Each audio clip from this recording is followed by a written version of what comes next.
아파트 청약대기 하늘의 별 따기죠. 거기다가 금리 인상으로 인한 부동산 조정장이 계속 이어지고 있습니다. 아파트 같은 경우는 적은 투자금으로 시세 차익을 받아보긴 힘들게 되었잖아요.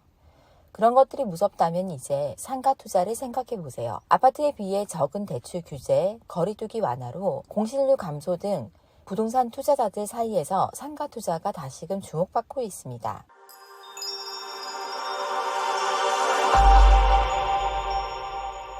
부동산 투자를 하시는 분이라면 누구나 꿈꾸시는 게 황금 거위알처럼 돈이 따박따박 나오는 건물입니다. 상가 투자의 최대 장점은 여기에 있습니다.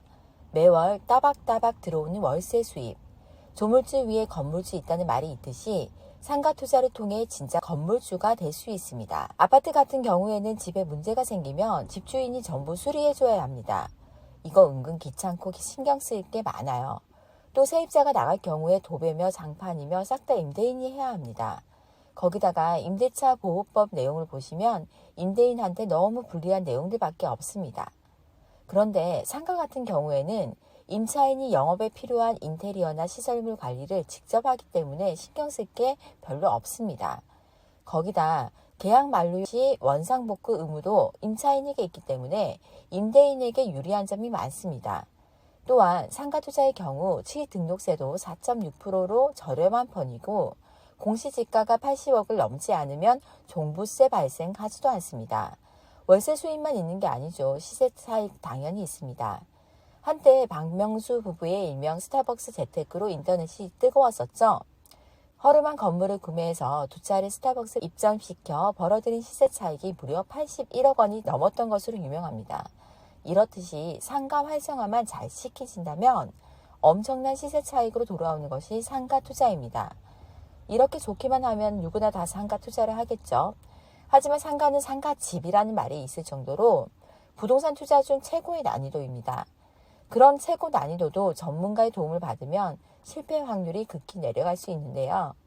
아래 단톡방에 들어오시면 실시간으로 부동산 정보 습득과 전문가 조언도 얻을 수 있어서 부동산 투자에 많은 도움을 받을 수 있습니다. 잘만 되면 안정적인 수익과 시세 차익을 얻을 수 있지만 자칫하면 공실 리스크와 매달 관리비 폭탄을 떠안을 수 있는 것이 상가 투자입니다. 그러면 안정적인 건물주가 되려면 어떤 상가를 피해야 할까요? 첫 번째, 신도시 개발 초기에 있는 상가는 피하세요. 고수분들도 종종 신도시 개발 초기에 들어가기도 합니다. 그분들은 상권 분석과 유동인구, 지역 분석을 전문적으로 하셨기 때문에 가능한 것입니다. 아직 아무것도 없는 곳에 주요 동선을 분석한다는 것은 굉장히 어렵습니다. 신도시 같은 경우에는 상가 투자에 필요한 충분한 데이터를 구하기 어렵습니다. 그만큼 높은 리스크를 짊어져야 되기 때문에 신도시 초기 상가는 꼭 피하셔야 합니다. 두 번째는 일자리가 줄어드는 지역에 상가는 들어가지 마세요. 일자리가 줄어드는 곳은 상가가 내리막길로 간다는 것을 뜻합니다. 활성화되기 전까지 오랜 시간이 걸리는 신도시와 반대로 시간이 지날수록 쇠락해가는 구도시의 특징입니다. 대표적인 도시가 영남, 호남 지역의 경북, 포항, 구미, 울산, 경남, 창원과 거제, 그리고 통영, 전북, 군산입니다. 해당 지역들은 한때 제조업, 조선업 등으로 도시가 활성화되었다가 대기업이 철수하면서 일자리와 인구가 급격하게 줄어든 도시입니다. 따라서 상가 투자를 할 때는 내가 투자를 하는 곳의 주요 산업과 일자리를 분석하고 대기업이 투자를 하는 곳인지 아니면 철수를 하는 곳인지 그로 인해 인구가 늘어나는 지역인지 아니면 줄어드는 지역인지 확인해야 합니다. 상가 투자는 인구가 늘어나는 지역에 하는 것이 기본 중의 기본입니다. 그렇다면 투자해야 되는 상가는 어떤 상가일까요?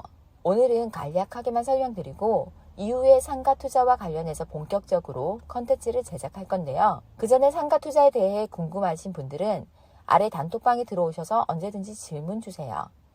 첫째로 누구나 아는 역세권 상가입니다.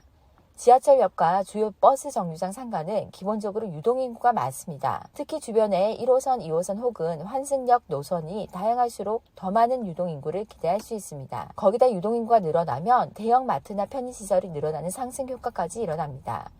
때문에 상가 투자를 하기 전에 지하철 연장 구간이나 교통망 개발 호재 같은 정보가 있다면 착공 시점, 개통 시기를 꼭 확인해 보시기 바랍니다. 둘째로 도로 횡단보도나 대도로변은 스트리트 상가입니다. 횡단보도, 대도로변 상가는 횡단보도를 기다리면서 한 번 더 쳐다보게 되고 지나가는 길에 음료수 사러, 화장실 들리러 한 번은 더 방문하게 됩니다. 자연스럽게 유동인구를 흡수하는 상가가 되죠. 그렇기 때문에 상가 호실을 고를 때 횡단보도 앞 코너 자리를 주목하세요. 셋째로 개발계획 주목하세요.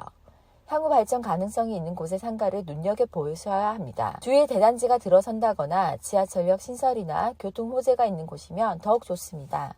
개발 중인 지역의 상가는 공사로 인해 분위기가 어수선해서 저평가 받기 십상입니다. 이럴 때 미래 가치가 기대되는 개발 상가를 사기 딱 좋은 타이밍입니다. 마지막으로 상가의 배우지를 꼭 확인해 보세요. 배우지란 해당 상가를 이용하는 고객들이 거주하는 지역입니다. 상가를 이용하는 배우 수요가 풍부할수록 상권이 활성화됩니다. 인구 수뿐만 아니라 배우지에 거주하는 고객의 소비력도 중요합니다. 인구 밀도가 높고 주민 소비력이 높은 곳이 유리합니다. 그러므로 좋은 상가란 인구 밀도가 높고 고소득층 인구가 많은 지역의 상가입니다. 누구나 꿈꾸지만 쉽지 않은 상가 건물주. 부지런히 발품 팔고 주변 시세를 파악하고 주변 동선을 분석하면서 상가 보는 눈을 키우는 것이 가장 중요합니다. 고객들이 가장 많이 이용하는 시간대는 언제인지, 주로 어디서 오고 지역 주민들의 성향은 어떤지 여러 복합적인 요소들이 작용하는 것이 상가 투자입니다. 저희 연우 복덕방 단톡방에 들어오시면 돈 되는 부동산 정보가 매일매일 업데이트되고 있습니다. 단톡방에 참여하셔서 건물주의 꿈 이루시기 바랍니다. 이상으로 연우 복덕방 연우 언니였습니다. 감사합니다.